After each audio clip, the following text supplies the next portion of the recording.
everyone, I welcome you all to my channel Faith Over Fear। तो हम कर रहे थे चैप्टर नंबर 2 और हमने अभी तक पढ़ा था पावर क्या होती है, एक्सपोनेंट क्या होती है, फिर हमने स्टोरीज देखी थी दो, फिर हमने देखी थी एक्सपोनेंशियल ग्रोथ में कैसे पावर्स इंक्रीज होती रहती है, जैसे इंटू टू या फिर इंटू थ्री होता रहता है। और फिर हमने एक्सपोनेंट के रूल्स देखे थे कि अगर बेस सेम हो और पावर अगर डिफरेंट हो तो और मल्टीप्लाई हो रहा हो तो क्या होता है, बेस सेम रहता है और पावर्स ऐड हो जाती है। और फिर हमने पावर ऑफ पावर भी देखा था। अब आगे पढ़ते हैं। आगे हम करने से पहले फिर से स्टोरी टाइम करते हैं। तो आपके बुक में पेज नंबर 25 पे एक और स्टोरी है, देखते हैं वो क्या कहती है। In the middle of a beautiful magical pond lies a bright pink lotus. तो वो कह रहा है कि एक पॉन्ड था हमारे पास, ठीक है, एक पॉइंट है, उसमें एक लोटस है। सपोज करो ये लोटस है, pardon me for my drawing but ठीक है, समझ तो आ ही रही है ना, ठीक है, ये लोटस है, ठीक है। The number of lotuses doubles every day. क्या होता है, ये जो पॉन्ड है ना वो एक मैजिकल पॉन्ड है। इस पॉन्ड में जो भी चीज रखते हैं ना उसे अगले दिन डबल हो जाता है। मतलब अगर हमने अगले दिन देखा आकर इसको तो यहाँ पे डबल हो जाएगी लोटसेस। यहाँ पे 1 था तो डबल होगा तो इंटू 2 हो जाएगा, डबल होगा तो मतलब क्या हो जाएगा, 2 लोटसेस हो जाएगी। फिर अगले दिन देखूंगी तो मैं 2 लोटसेस के फिर से डबल हो जाएंगे। 2 लोटसेस हो गए थे यहाँ पे, तो 2 लोटसेस के डबल क्या हो जाएगा, 2 इंटू 2 4 लोटस हो जाएंगे यहाँ पे। मतलब 1 2 3 और ये 4, ऐसे 4 लोटसेस हो जाएंगे, ठीक है। तो हर दिन डबल होता जाता है। अब क्या बोल रहा है वो, आफ्टर 30 डेज, 30 डेज के बाद, 30 डेज के बाद क्या होता है, the pond is completely covered with lotuses। on which day was the pond half full। तो बोल रहे हैं कि 30 डेज में जो ये पॉन्ड था ना पूरा भर गया था, मतलब इसके पास और कोई जगह ही नहीं थी कि और लोटस बढ़ सके। तो 30 डेज पे वो जो पॉन्ड था वो फुल था। तो हमसे पूछा है कि जब पॉन्ड हाफ फुल होगा वो कौन सा डे होगा, half full on which day, ठीक है। अब कुछ बच्चे बोले ये मैम 30 डेज पे फुल हो रहा है तो हाफ फुल तो 15 डेज पे होगा, 30 डिवाइडेड बाय 2 कर लो। बट डेज को हाफ क्यों कर रहे हो, क्या लॉजिक है इसका। अगर मैं बोलूं कि पॉन्ड है ये, सपोज करो, ठीक है, अब इसमें मैंने 1 2 3 4 5 6 7 8 9 10 लोटसेस से पॉन्ड फुल हो जाता है। कितने लोटसेस से, 10 लोटसेस, ठीक है। अब मैं बोलूं ये हाफ फुल कब होगा, हाफ फुल कब होगा, जब 10 लोटसेस के हाफ हो गए इसमें। मतलब हाफ फुल कब होगा, जब उसके पास 5 लोटस हो गए। तो मैंने नंबर ऑफ लोटस का हाफ करा, नंबर ऑफ डेज का हाफ थोड़ा कर दिया मैंने। तो यहाँ पे मुझे पहले ये निकालना पड़ेगा कि 30 डेज पे कितने लोटस हो गए, तो वो होगा उन नंबर ऑफ लोटसेस से पॉन्ड्स मेरा फुल हो जाएगा। और फिर मैं निकालूंगी कि अगर इतने नंबर ऑफ लोटसेस से मेरा पॉन्ड फुल हो रहा है तो हाफ कितने नंबर ऑफ लोटसेस से होगा, तो मैं उसको डिवाइडेड बाय 2 कर दूंगी, ठीक है। स्ट्रक्चर समझ आ गया, क्वेश्चन क्या पूछ रहा है, गुड। अब देखते हैं कि कैसे सॉल्व कैसे करना है। अब जैसे इस डायग्राम से ही तुम्हें क्लियर हो गया होगा कि ये डायग्राम इंटू 2, हर स्टेप पे इंटू 2, हर स्टेप पे इंटू 2 कर रहा है, ठीक है। जैसे कि हमने पेपर फोल्डिंग में करा था जब मून तक पहुंच रहे थे, या फिर हमने एक और एग्जांपल करा था ना, कौन सा करा था, वो डॉटर्स वाला, कि डॉटर्स के पास नेकलेस है, डायमंड्स है, फिर रूम में टेबल है, ये सब, तो उसमें इंटू 3 कर रहे थे। तो एक्सपोनेंशियल ग्रोथ है, तो ये भी किसका एग्जाम्पल है, एक्सपोनेंशियल ग्रोथ का एग्जाम्पल है, ठीक है। तो यहाँ पे क्या हुआ, इनिशियली स्टार्टिंग में हमारे पास 1 लोटस था, ठीक है, स्टार्टिंग में हमारे पास 1 लोटस था। अब डे 1 पे क्या हुआ, सपोज पे स्टार्टिंग था, जब हमने अगले दिन डे 1 पे देखा इसको, जब ऑब्जर्व करना शुरू करा हमने, तो यहाँ पे क्या हो गया, 1 मल्टीप्लाई बाय 2, तो यहाँ पे 2 लोटसेस हो गए, क्लियर हो गया। अब डे 2 पे जब गए तब जो डे 1 पे जितने नंबर ऑफ लोटसेस था उसका डबल हो गया। तो नंबर ऑफ लोटसेस डे 1 पे हमने 1 इंटू 2 निकाला था, ठीक है, और फिर इंटू 2 कर दिया, क्लियर हो गया। फिर डे 3 पे क्या होगा, डे 3 पे जितने नंबर ऑफ लोटसेस डे 2 पे थे उसके डबल हो जाएंगे। डे 2 पे कितना था, 1 इंटू 2 कॉपी कर लिया मैंने, और फिर एक और बार मल्टीप्लाई बाय 2 कर लिया। ऐसे मैंने अगर सपोज करो डे 4 पे, चलो डे 4 पे भी निकाल लेते हैं। डे 4 पे क्या होगा, डे 3 का एज इट इज कॉपी करना है, 1 इंटू 2 और फिर मल्टीप्लाई बाय 2 कर लिया। अब पैटर्न देखो, पैटर्न क्या हो रहा है, इनिशियल नंबर ऑफ लोटसेस 1 1 1 तो सब में आ रहा है, ठीक है। डे 1 पे ये एक बार 2 से मल्टीप्लाई हो रहा है, डे 1 पे ये 1 टाइम 2 से मल्टीप्लाई हो रहा है, तो मतलब initial value into 2 raise to the power 1 से, ठीक है। फिर डे 2 पे क्या हो रहा है, इनिशियल वैल्यू 2 बार मल्टीप्लाई होगा, मतलब 2 अपने आप से 2 बार मल्टीप्लाई हो रहा है, तो एक्चुअली 1 इंटू 2 है। अब तीसरे डे पे क्या हो रहा है, 2 जो है वो 3 बार मल्टीप्लाई हो रहा है, तो एक्चुअली में इनिशियल वैल्यू इंटू 2 है। फोर्थ डे पे क्या हो रहा है, 1 तो है ही, साथ में 2 4 बार मल्टीप्लाई हो रहा है अपने आप से, तो 2 जैसे पेपर फोल्डिंग में क्या कर रहा था, 0.001 से स्टार्ट हुआ था, फिर हमने फर्स्ट फोल्ड पे 0.001 इंटू 2 करा था, सेकेंड फोल्ड पे 0.001 इंटू 2 करा था, है ना। ऐसे एक्सपोनेंशियल ग्रोथ में क्या होता है, हर स्टेप के साथ पावर एक इंक्रीज होती रहती है। क्लियर हो गया, ठीक है। तो डे 1 पे 2 से मल्टीप्लाई हुई है इनिशियल वैल्यू, डे 2 पे initial value multiply by 2 and so on. तो अगर मैं बोलूं कि डे हमें 30 तक जाना है ना, तो मैं सोचू डे 28 पे बताऊं मुझे को कितना होगा। डे 28 पे क्या होगा, इनिशियल वैल्यू लिखेंगे हम 1, इनिशियल वैल्यू लिखेंगे 1 इंटू 2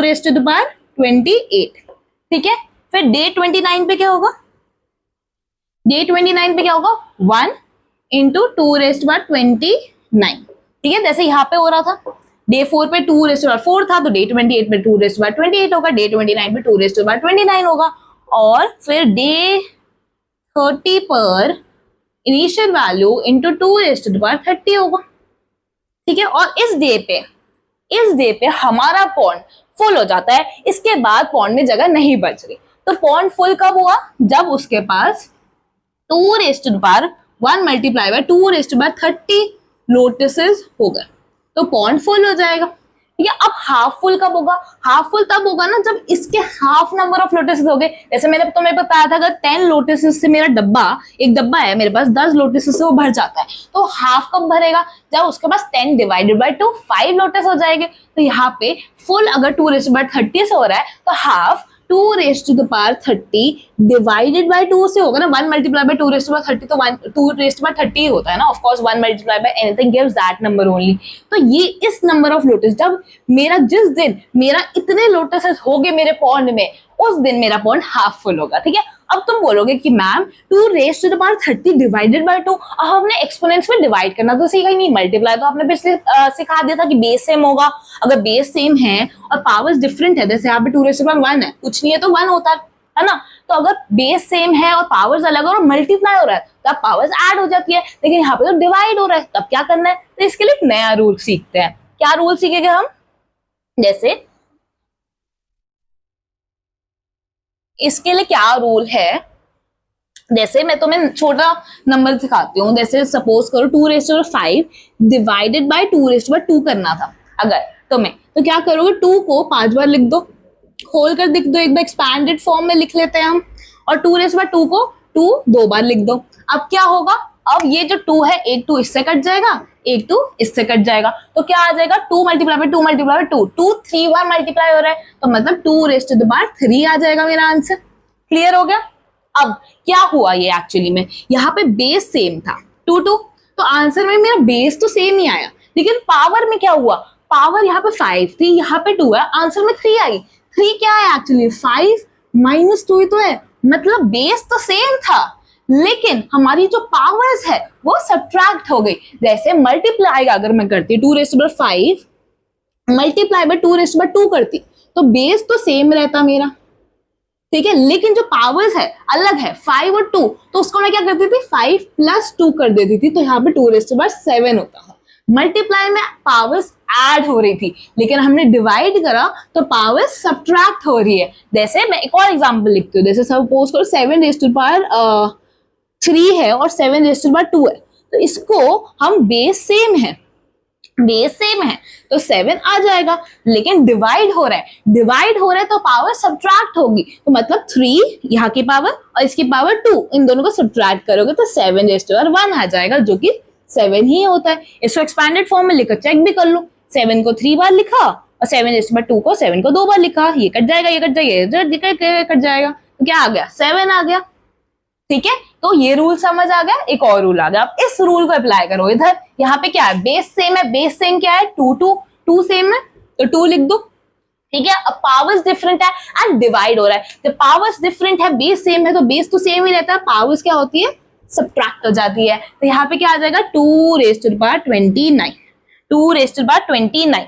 अब 2⁻29 लोटसेस पे मेरा जो पॉन्ड होगा वो हाफ हो जाएगा, लेकिन मुझे ये नहीं बताना था कि कितने नंबर ऑफ लोटसेस से मेरा पॉन्ड हाफ हो जाएगा। मुझे ये बताना था कि जब वो हाफ फुल होगा तो उस दिन डे कौन सा होगा। जैसे डे 1 पे इतने लोटस थे, डे 2 पे इतने थे, तो ऐसा कौन सा डे होगा जिस दिन मेरे पॉन्ड में इतने नंबर ऑफ लोटसेस हो गए। तो बताओ ऐसा कौन सा डे होगा। अब डे 1 पे 2⁻1 था, डे 2 पे 2⁻2 था, तो डे 29 पर ही तो 2⁻29 लोटसेस हो गए। तो मेरा आंसर क्या होगा, डे 29 पर मेरा जो पॉन्ड होगा वो हाफ फुल होगा, तभी तो वो डे 30 पर डबल होकर फुल हो जाएगा। समझ आया कि अगर डे 29 पर, लॉजिक समझो ऐसा क्यों हुआ, तो बिना ये सब कुछ लिखे भी बता सकते थे। डे 29 पे अगर कुछ हाफ है, अगर कुछ डे 29 पे कुछ हाफ है, तो वो अगले दिन अगर मल्टीप्लाई बाय 2 होएगी तो वो एक्चुअली में 1 बन जाएगी ना। 1 इज होल, 1 मेरा पूरा सबका, ऐसे बोलते हैं ना सबका मालिक एक, तो हाफ से फुल बन जाएगा वो डे 30 पर, क्योंकि हाफ स्टैंड्स फॉर हाफ, और हाफ को मैं एक और बार अपने आप से हाफ हाफ जोड़ दूं। जैसे एक पिज्जा है, उसको मैंने हाफ खाया, ठीक है, ये हाफ है, ये हाफ है, लेकिन अगर मैं हाफ प्लस हाफ कर दूंगी तो बन जाएगा 1 होल कंप्लीट। तो वैसे ही डे 29 पर अगर हाफ लोटसेस हो गए तो ही डे 30 पर इंटू 2 कर नंबर ऑफ लोटसेस फुल हो जाएंगे। इसलिए एक दिन पहले हाफ होगा और अगले दिन फुल हो जाएगा। क्लियर हो गया, ये स्टोरी समझ आ गई। अब इस पे एक और क्वेश्चन, ट्विस्ट वाला क्वेश्चन करेंगे, ठीक है। चलो अब एक नई स्टोरी पढ़ेंगे इससे ही रिलेटेड। अब हमें ना एक और पॉन्ड मिला है। जैसे इस पॉन्ड में हर दिन मेरे नंबर ऑफ लोटसेस डबल हो रहे थे, जो अब मुझे नया पॉन्ड मिला है ना, उसमें नंबर ऑफ लोटसेस 3 टाइम्स हो रहे हैं। मतलब अगर पहले दिन मेरा पॉन्ड में 1 नंबर ऑफ लोटस था, 1 लोटस था, तो अगले दिन मेरे पास 3 लोटसेस हो जाएंगे, क्योंकि इंटू 3 होएगा। ठीक है, क्वेश्चन क्या है देखते हैं। There is another pond in which the number of lotuses triples every day as I said, ठीक है, when both the ponds had no flowers. अब हमारे पास क्या है, एक मैजिकल पॉन्ड में इंटू 2 हो रहा है, मतलब डबल हो रहा है, ठीक है, और एक मैजिकल पॉइंट ऐसा है जिसमें मेरे पास इंटू 3 हो रहा है, मतलब ट्रिपल हो रहे हैं number of flowers every day. ठीक है, when both the ponds had no flowers. अब इसमें भी कोई फ्लावर नहीं था, इसमें भी कोई फ्लावर नहीं था, तो क्या हुआ, Damayanti placed a lotus in the dabbling pond. तो उसने क्या करा, फर्स्ट केस में 2 केसेस पढ़ेगा हम, ठीक है। पहले में क्या बोल रही है वो कि उसने क्या करा, ही placed a lotus in the dabbling pond. तो उसने एक लोटस रख दिया डबलिंग पॉन्ड में, ठीक है। फिर क्या करा, आफ्टर 4 डेज तक उसको डबल होने दिया। 4 डेज के बाद जो भी लोटस डबलिंग पॉन्ड में थे उसको उठाकर हमारे ऐसे पॉन्ड में रख दिए जो कि ट्रिपलिंग पॉन्ड है एक तरह से, ठीक है। After 4 days she took all the lotuses from there and put them in the tripling pond. How many lotus will be in the tripling pond after 4 more days? समझ आया क्वेश्चन। उसने क्या बोला, उसने बोला कि दामायंती आई, छोड़ो इसको, ठीक है, दामायंती आई, उसने एक लोटस यहाँ पे रख दिया। अब 4 दिन तक उसको यहीं पे रहने दिया। जब 4 दिन में जितने लोटसेस इकट्ठे हो गए, डबल डबल डबल डबल होते होते, उन सब लोटसेस को उठाकर इस वाले पॉन्ड में रख दिया। फिर इस वाले पॉन्ड में 4 दिन तक रहने दिया, हर दिन ट्रिपल होता गया, ट्रिपल होता गया, ट्रिपल होता गया, ट्रिपल होता गया। फिर डे 4 पे तुम्हारे पास कितने लोटसेस आए वो क्वेश्चन में तुमसे पूछा है। क्लियर हो गया, अब देखते हैं, करते हैं क्वेश्चन। अब बोल रहे हैं कि इनिशियली या स्टार्टिंग में हमारे पास नंबर ऑफ लोटसेस कितने थे, 1, ठीक है। अब डे 1 पे क्या हुआ, 1 into initial value into 2⁻1 lotus हो जाएगा, जैसे हमने पिछले वाले क्वेश्चन में देखा था, हर दिन डबल होता जाएगा तो पावर चेंज होती रहेगी। अब डे 2 पे क्या होगा, डे 1 का डबल हो जाएगा, तो 1 इंटू 2⁻1 मल्टीप्लाई बाय 2, जो कि हमें 2⁻2 दे देगा, ठीक है। मैं फिर से नहीं लिख रही कैसे डिराइव हुआ, ठीक है। अब डे 3 में क्या होगा, इस वैल्यू को फिर से मल्टीप्लाई बाय 2 करेंगे, यहाँ पे फिर से मल्टीप्लाई बाय 2 करेंगे, तो क्या आएगा, इनिशियल वैल्यू इंटू 2⁻3, तो ये डे 3 का कर रहे हैं। डे 4 पे क्या आएगा, इनिशियल वैल्यू इंटू 2⁻4, ठीक है। क्लियर हो गया। अब उसने क्या करा, डे 4 पर जितने नंबर ऑफ लोटसेस इकट्ठे हो गए, मतलब 2⁻4 जो है हमारे पास लोटसेस इकट्ठे हो गए, उसको उठाकर उसने इस वाले पॉइंट में डाल दिया। क्लियर हो गया? तो इस वाले पॉइंट के लिए स्टार्टिंग लोटसेस इनिशियली, इस वाले पॉइंट के लिए इनिशियली कितने नंबर ऑफ लोटसेस थे, उसको शुरू में ही हमने 2⁴ जो थी उतने लोटसेस हमने डाल दिए इसमें। ठीक है, तो इनिशियल वैल्यू यहाँ पे 2⁴ है। जैसे यहाँ पे 1 थी, यहाँ पे 2⁴ है। ठीक है, अब यहाँ पे भी 4 दिन रखने हैं, तो डे 1 पे क्या होगा, डे 1 पे क्या होगा, 2⁴ जो है वो इनिशियल वैल्यू है, वो तो रहेगी। साथ में 2 से नहीं मल्टीप्लाई करना, अब हमें 3 से मल्टीप्लाई करना, ये ध्यान रखना। अब ट्रिपलिंग पॉइंट है, हर रोज ट्रिपल हो रहा है, हर रोज मल्टीप्लाई बाय 3 हो रहा है as compare to the previous day. ठीक है, तो इनिशियली अगर इतने थे तो डे 1 पे इससे मल्टीप्लाई बाय 3 हो जाएगा। क्लियर हो गया? अब डे 2 पे क्या होगा, डे 2 पे 2⁴ मल्टीप्लाई बाय 3 होगा, ये वाली वैल्यू को फिर से एक और बार 3 देना पड़ेगा हमें, क्योंकि ट्रिपल हो रहा है। तो एक्चुअली में 2⁴ इनिशियल वैल्यू तो लिखेंगे, साथ में मल्टीप्लाई बाय 3⁵2 लिख सकते हैं ना। जैसे यहाँ पे डे 2 में 2⁵2 लिखा था, यहाँ पे डे 2 में 3⁵2 है, क्योंकि यहाँ पे फैक्टर जो था हमारा 2 से हो रहा था, 2 से मल्टीप्लाई हो रहा था। यहाँ पे फैक्टर क्या है, 3 है, 3 से बढ़ रहा है, मल्टीप्लाई बाय 3 हो रहा है एवरी डे। ठीक है, तो यहाँ पे डे 2 में 3⁵2 से मल्टीप्लाई करेंगे। अब डे 3 में क्या होगा, इनिशियल वैल्यू तो हमेशा ही लिखनी पड़ेगी, साथ में 3 को कैसे किसकी पावर रखेंगे, 3⁵3। तो डे 4 में क्या होगा, डे 4 में फिर से इनिशियल वैल्यू आएगी और साथ में मल्टीप्लाई बाय 3⁴ हो जाएगा, क्योंकि every step we are multiplying it by 3। तो पावर में क्या होगा, इंक्रीज होता जाएगा। पहले 3⁴1 था, फिर से 3 से मल्टीप्लाई करा तो 2 आ गया, 3 आ गया, फिर 4 आ गया। क्लियर हो गया? तो at the end we will have 2⁴ multiply by 3⁴ lotuses. Clear हो गया? अब इसका उसने अपोजिट करा, उसने क्या करा, दूसरे क्वेश्चन में उसने पूछा है हमसे कि अगर इसमें, तो मैंने क्या करा, इसमें पहले मैंने इस बार शुरू में मैंने डबलिंग से शुरू करा था, डबलिंग में मैंने 1 रखा, फिर 4 दिन बाद जो मिला मुझे उसको मैंने ट्रिपलिंग में डाला, फिर 4 दिन बाद देखा। अगर मैं ऐसे करती कि मैं ट्रिपलिंग में रखती, पहले ट्रिपलिंग में रखती 1 लोटस, फिर 4 दिन बाद जो मिलते मुझे मैं उसको डबलिंग में डालती, तो क्या नंबर ऑफ लोटसेस कुछ अलग आते, ज्यादा आते, कम आते, क्या होता? ठीक है, तो ये देखते हैं। इसका आंसर याद रखेंगे हम कि हमें फर्स्ट केस में क्या आंसर मिला था। फर्स्ट केस में मैं चलो साइड में लिख दूंगी, छोड़ो।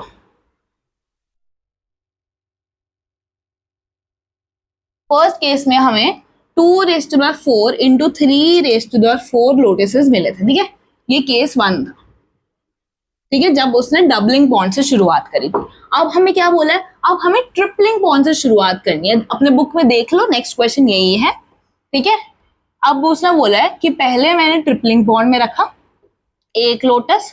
ठीक है, फिर जो डे 4 में जितने नंबर ऑफ लोटस मिले उसको मैंने उठाकर डबलिंग पॉइंट में रख दिया, और फिर वहां पे भी 4 दिन रुकी मैं, और फिर जितने नंबर ऑफ लोटसेस आए हमें उसको केस 1 से कंपेयर करना है। ठीक है, क्लियर होगा क्वेश्चन?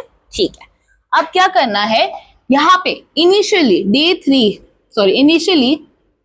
जो हमारा ट्रिपलिंग पॉइंट है उसमें मैंने 1 लोटस रखा था। ठीक है, डे 1 पे क्या होगा, इनिशियल वैल्यू इनटू फैक्टर क्या है यहाँ पे 3, तो 3 की पावर 1। ठीक है, ये ध्यान रखना, फैक्टर क्या है, फैक्टर मतलब किस चीज से वो मल्टीप्लाई हो रहा है, ट्रिपलिंग पॉइंट है तो मल्टीप्लाई बाय 3 हो रहा है, तो फैक्टर 3 है यहाँ पे। अब डे 2 क्या है, 1 इनिशियल वैल्यू इनटू फैक्टर क्या है, उसकी पावर में 2, क्योंकि डे 2 है। ठीक है, ये सब कुछ मैं आपको कैसे डे 3⁻2 कर रही हो, 3:1 कर रही हो, ये मैंने पेपर फोल्डिंग में भी बताया था, फिर डॉटर वाले में भी बताया था, फिर इनिशियल भी समझाया था इस लेक्चर से पहले। ठीक है, तो डे 3 में क्या है, स्टार्टिंग वैल्यू 1 इंटू 3⁻3।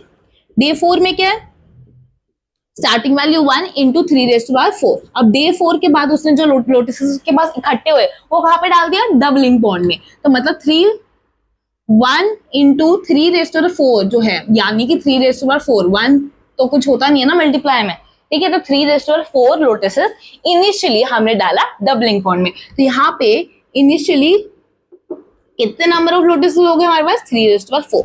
अब डे 1 में क्या हुआ, यहाँ पे डे 1 जब हुआ तो हमने इनिशियल नंबर ऑफ लोटसेस को मल्टीप्लाई करा, फैक्टर क्या है यहाँ पे, डबलिंग पॉइंट है, तो फैक्टर 2 है, 2 की पावर 1, क्योंकि डे 1 बोल रहे हैं हम। अब डे 2 में क्या होगा, डे 2 में हम इनिशियल नंबर ऑफ लोटसेस तो लिखे गई, साथ में 2 की पावर, क्योंकि 2 फैक्टर है, 2 की पावर 2, क्योंकि डे 2 की बात कर रहे हैं। फिर डे 3 में क्या करेंगे, D3 में क्या करेंगे, इनिशियल नोटिस लिखेंगे 3/4 इंटू फैक्टर क्या है 2, डे क्या है 3, तो पावर में 3।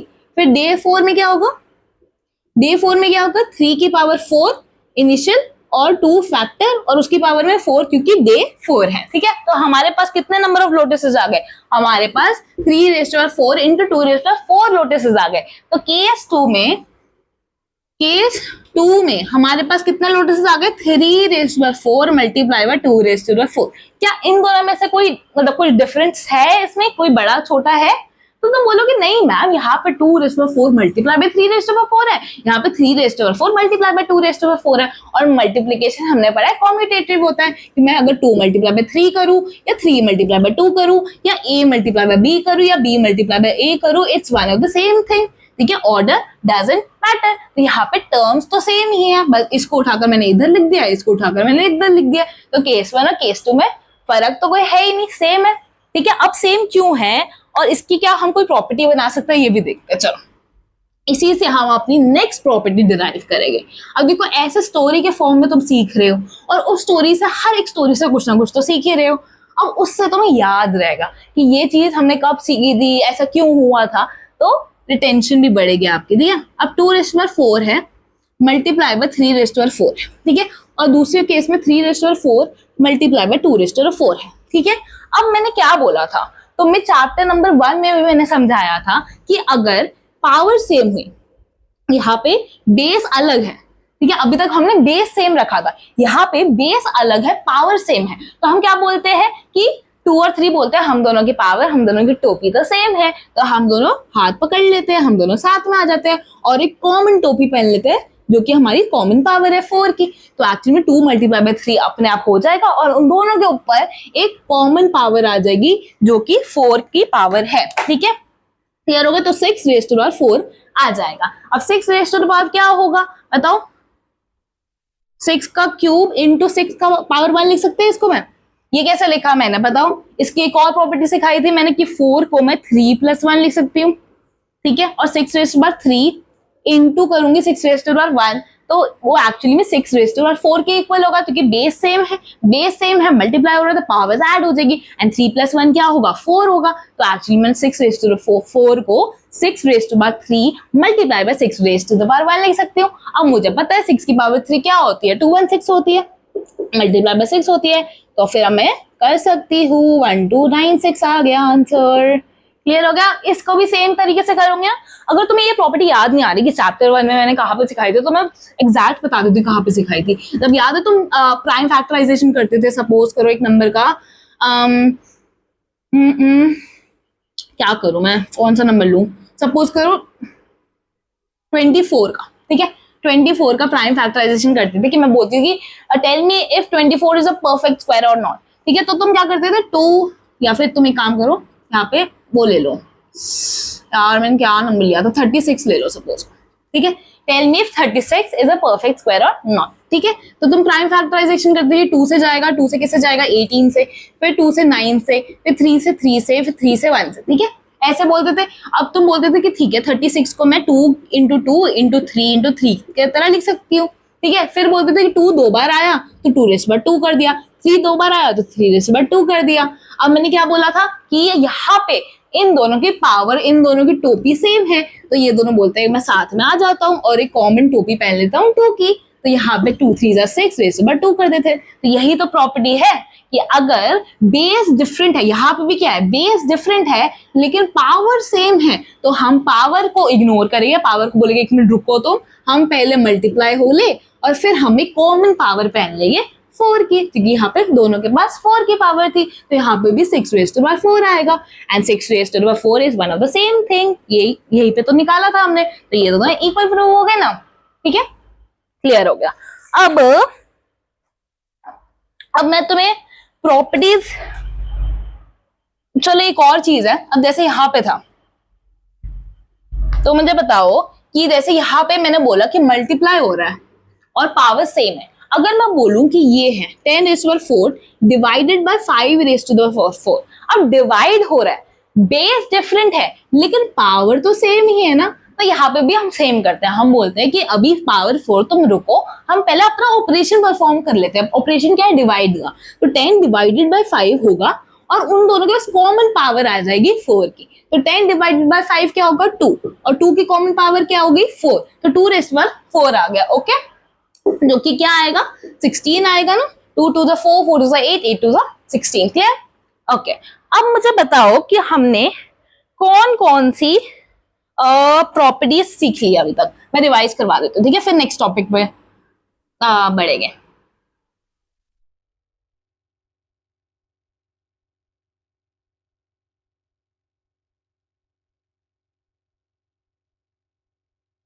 फर्स्ट प्रॉपर्टी क्या सीखी थी हमने, याद करो। हमने पहले सीखा था कि अगर बेस सेम,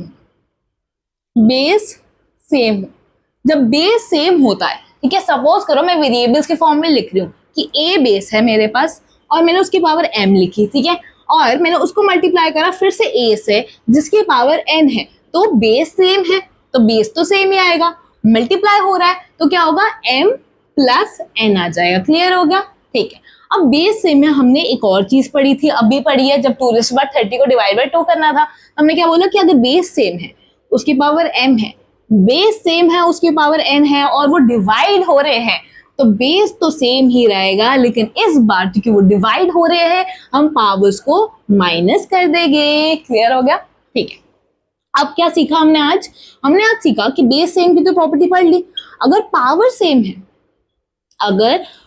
सेम है तो क्या होगा, अगर मैंने a को जिसकी पावर m है और मैंने b को जिसकी पावर फिर से m है मल्टीप्लाई करा, पावर सेम है बेस डिफरेंट है, तो क्या होगा, पहले तो मैं a मल्टीप्लाई बाय b कर लूंगी और उन दोनों की पावर m लगा दूंगी। ठीक है, अगर सिमिलरली अगर मैंने a की पावर m को डिवाइडेड बाय b की पावर m करा, तो मैं क्या करूंगी, मैं a डिवाइडेड बाय b कर लूंगी जिसकी पावर m हो जाएगी। क्लियर हो गया? फिर हमने एक और प्रॉपर्टी सीखी थी, पावर ऑफ पावर में क्या सीखा था हमने सीखा था कि अगर a की पावर m है और उसकी एक और पावर है, पावर की भी पावर है, तो यहाँ पे ऐसे लिखते हैं। ठीक है, और इसमें कैसे वैल्यूट करते हैं कि हमने a तो ऐसे ही लिखना है, जो पावर ऑफ पावर है m और n दोनों पावर है तो उनका प्रोडक्ट कर देते हैं, मतलब m मल्टीप्लाई बाय n। और इसको हम ऐसे भी लिख सकते हैं कि यहाँ पे जैसे m नीचे है n ऊपर है, इसको हम n नीचे और m ऊपर भी लिख सकते हैं। इसका आंसर भी a इंटू n, a की पावर m इंटू n ही आएगा। तो ये और ये सेम ही बात हो गई। ओके, और कोई आइडेंटिटी तो नहीं पढ़ी हमने। ठीक है, अच्छा मुझे एक बात बताओ, इसमें छोटी सी एक चीज है कि हाँ, तो मैं कहाँ पे लिखूं इसको, सपोज करो वैसे यहीं पे लिख देती हूँ। अब यहाँ पे जब भी डिनोमिनेटर में कुछ चीज आती है, ऐसे यहाँ पे डिनोमिनेटर में a आ रहा है ना, और आगे भी जो हमने डिवीजन की कुछ भी हम डिवाइड करते हैं तो डिनोमिनेटर कभी भी 0 नहीं हो सकता। इसका मतलब क्या, अगर मैंने बोला 10 डिवाइडेड बाय 5 और 2 होता है, लेकिन अगर मैं 10 डिवाइडेड बाय 0 बोल दूं तो उसका मतलब क्या होता है, वो नॉट डिफाइंड होता है, वो डिफाइंड ही नहीं होता। अब ऐसा क्यों होता है? एक्चुअली में तुम ऐसा समझ लो, जैसे मेरे पास बच्चों की तरह समझाते हो, सपोज करो मेरे पास 10 टॉफीज है, ठीक है, मेरे पास 10 टॉफीज है, उसको मेरे को 5 बच्चों में डिवाइड करना है। तो मेरे पास 1 2 3 4 5 6 7 8 9 और ये 10 टॉफीज थी, मेरे को 5 बच्चों में डिवाइड करना है, तो मैं 5 का ग्रुप बना दूंगी, मतलब 2 का ग्रुप बना दूंगी, 5 ग्रुप्स बना दूंगी इन टोटल।